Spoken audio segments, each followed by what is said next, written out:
Hello all welcome back to my channel. అందరూ బాగున్నారు కదండి. I'm also so fine.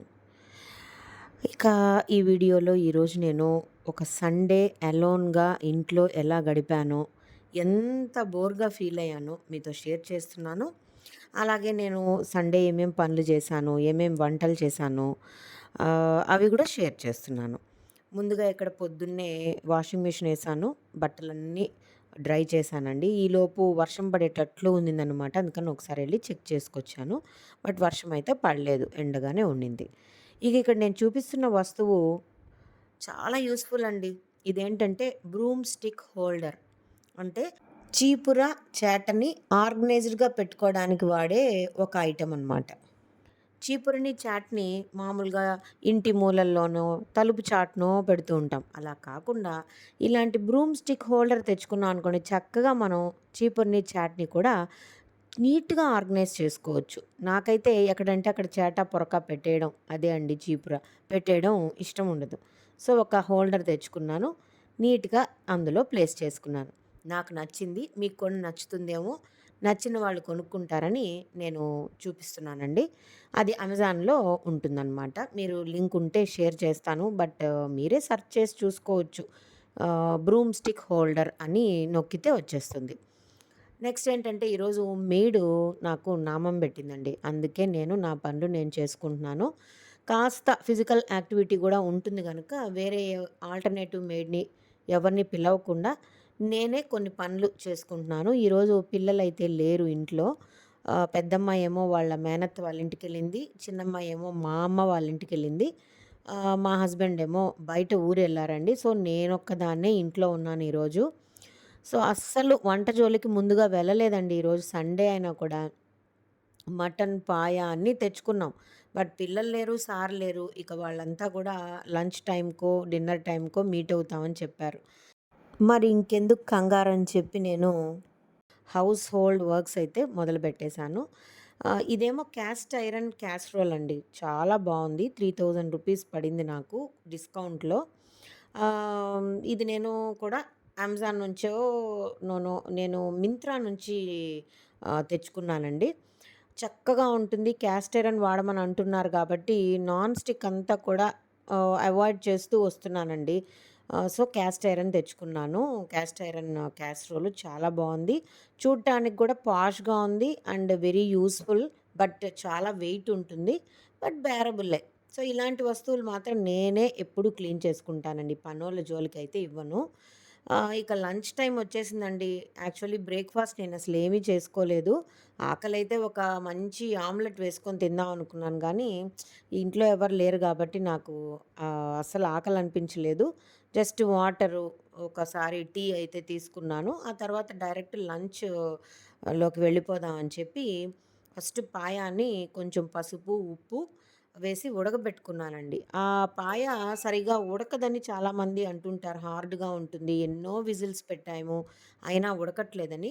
But నేనొక చిన్న చిట్కా అయితే చెప్తాను. ఈ వీడియో ఎండ్ వరకు చూడండి. మీకు చూస్తూ ఉంటే పాయ చేసేటప్పుడు ఏం చేయాలనేది చిన్న చిన్న చిట్కాలైతే చెప్తాను. పాయ రుచిగా ఉండాలన్నా, మెత్తగా ఉడకాలన్నా నేను చెప్పే విధంగా చేయండి. ముందుగా కుక్కర్ పెట్టుకోండి. తగినంత ఆయిల్ వేడి చేసుకొని గరం మసాలా దినుసులు వేసి, కట్ చేసిన పచ్చిమిర్చి, కరివేపాకు, ఉల్లిపాయలు బాగా వేగాక టమోటాలు కూడా వేసి బాగా వేపుకోవాలి.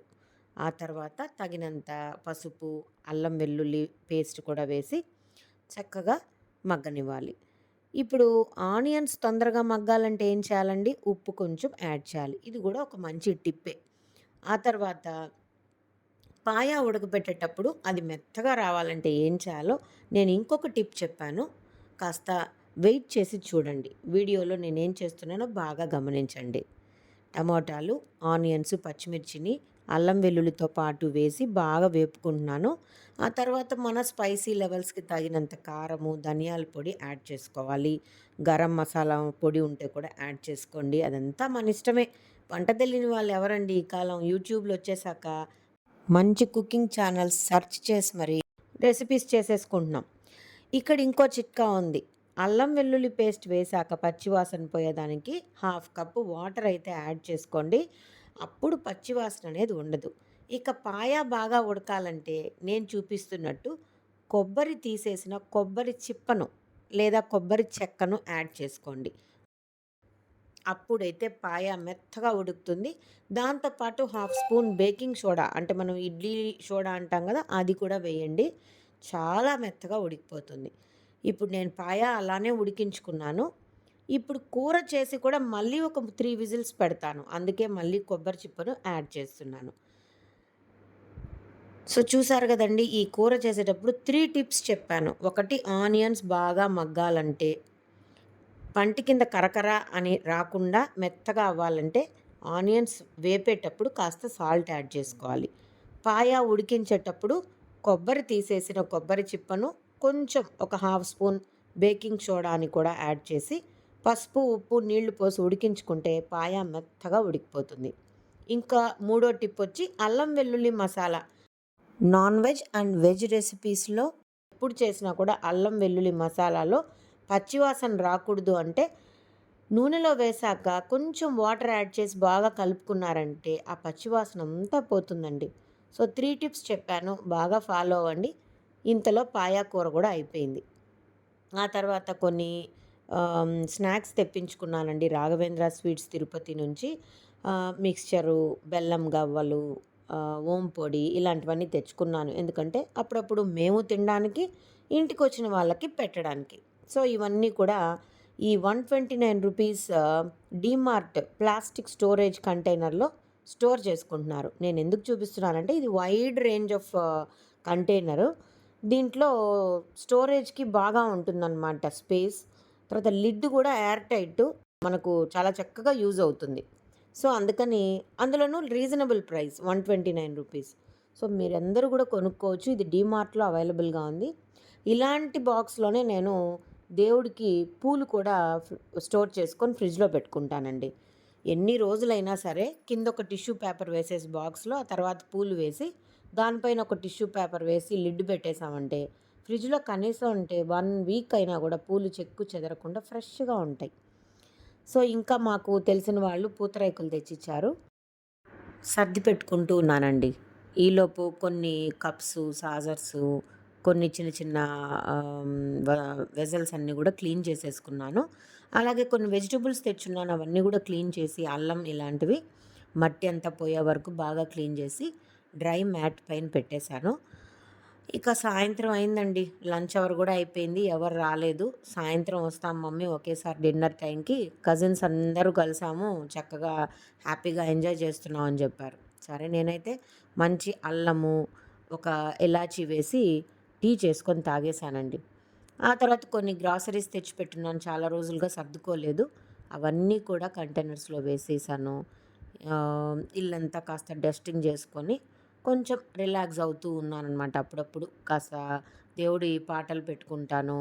తర్వాత టీవీ నాకు నచ్చిన ఛానల్స్ చూసుకుంటూ రిలాక్స్ అవుతూ పని చేసుకుంటూ ఉంటాను.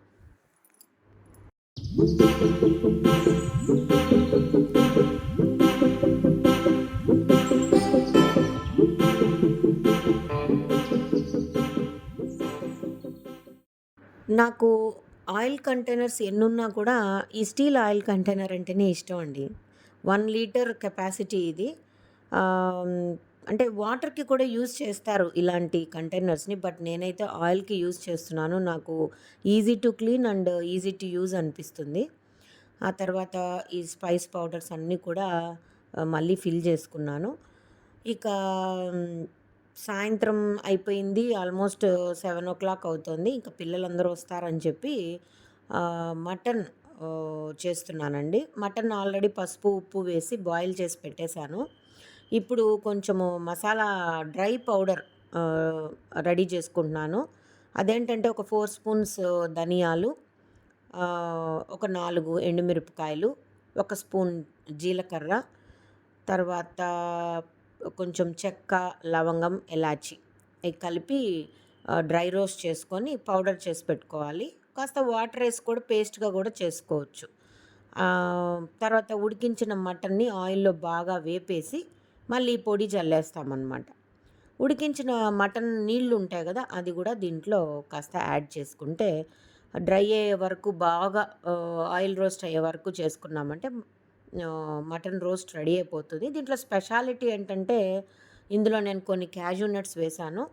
ఆ తర్వాత మొత్తం రెసిపీని ఘీతో చేశాను. నెయ్యితో చేశాను. అంటే మటన్ ఘీ రోస్ట్ అనమాట ఇది. ఇది నేను పిచ్చెక్కేస్తా బాబీ ఛానల్‌లో చూసి ఈ వెరైటీ చేశానండి. కొంచెం డ్రై రోస్ట్ తినాలనిపించిందంట పిల్లలకి. నాకు ఫోన్ చేసి వాళ్ళు చెప్పారు, "మేము డిన్నర్ టైంకొస్తాము. అత్త వాళ్ళు మాకు అన్నీ ఇచ్చారు. చికెను, బిర్యానీ అన్నీ. కానీ మాకు మటన్ ఘీ రోస్ట్ తినాలనుంది. సో, మంచి రసము, మటన్ ఘీ రోస్ట్ చేయమ్మా" అని చెప్పారనమాట. సరే ఇంకా పాయాను అలానే ఫ్రిడ్జ్‌లో పెట్టేసాను. ఎందుకంటే కావాలంటే వాళ్ళు దోస, ఇడ్లీలోకి మరుసటి రోజు బ్రేక్‌ఫాస్ట్‌లోకి పెట్టొచ్చని చెప్పి అలానే పెట్టేశాను. సో, ఇన్ని చేశాను గదండీ! మరి వాళ్ళు మళ్ళీ వచ్చి ఏం చేశారో మీకు తెలుసా అండి?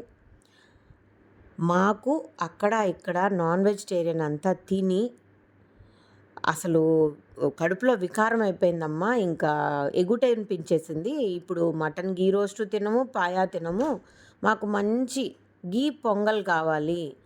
అది కూడా పొంగల్ మెత్తగా లూజ్‌గా ఉండాలి. అలాంటి పొంగల్ కావాలని చెప్పారండి. ఇక చూసుకోండి ఆల్మోస్ట్ 10 గంటలయింది. అయినా గూడా పిల్లలు పొద్దుట్నుంచి నా దగ్గర ఏం తినలేదు గనక, చక్కగా వాళ్ళు అనుకున్నట్టుగా వాళ్ళకి ఘీ పొంగలైతే చేసి పెట్టాను. అందులోకి కొంచెము పప్పు ఉంటే దాన్ని సాంబార్‌లాగా చేసి పెట్టానండి. ఇక చూసుకోండి చక్కటి ఘీ పొంగల్‌ని అందరం కూర్చొని తిన్నాం. ఆ రోజు అసలు నాన్ వెజ్ ఏం తినకుండా అంతా ఫ్రిడ్జ్‌లో పెట్టేసామండి. ఫైనల్‌గా నైట్‌లో ఒక 2 స్కూపులు ఐస్ క్రీమ్ తిన్నాను విత్ డ్రై ఫ్రూట్స్. సో, ఇదే గదండీ ఫ్యామిలీ ఎంజాయ్‌మెంట్ అంటే. కాబట్టి వాళ్ళకి నచ్చిందే మనం చేయాలి. అప్పుడైతేనే వాళ్ళకి సాటిస్ఫాక్షన్, మనకు సాటిస్ఫాక్షన్. సో, చేసిన నాన్ వెజ్‌లంతా కూడా ఫ్రిడ్జ్‌లో పెట్టేశాను. మళ్ళా తింటాం రేపు మళ్ళీ వేడి చేసుకొని. ఇప్పుడైతే మెత్తగా ఉండే ఘీ పొంగల్ విత్ సాంబార్ తినేసాం. మరి సాంబార్ ఎక్కడి నుంచి వచ్చిందంటే, అది ముందు రోజు పప్పుని చక్కగా నీళ్లు పోసి ఒక సాంబార్ పౌడర్ నేను తయారు చేసుకుంటాను. దాన్ని మిక్స్ చేసేసి సాంబార్ చేసేసాను. సో ఫ్రెండ్స్, ఇదేనండి నా సండే వ్లాగ్.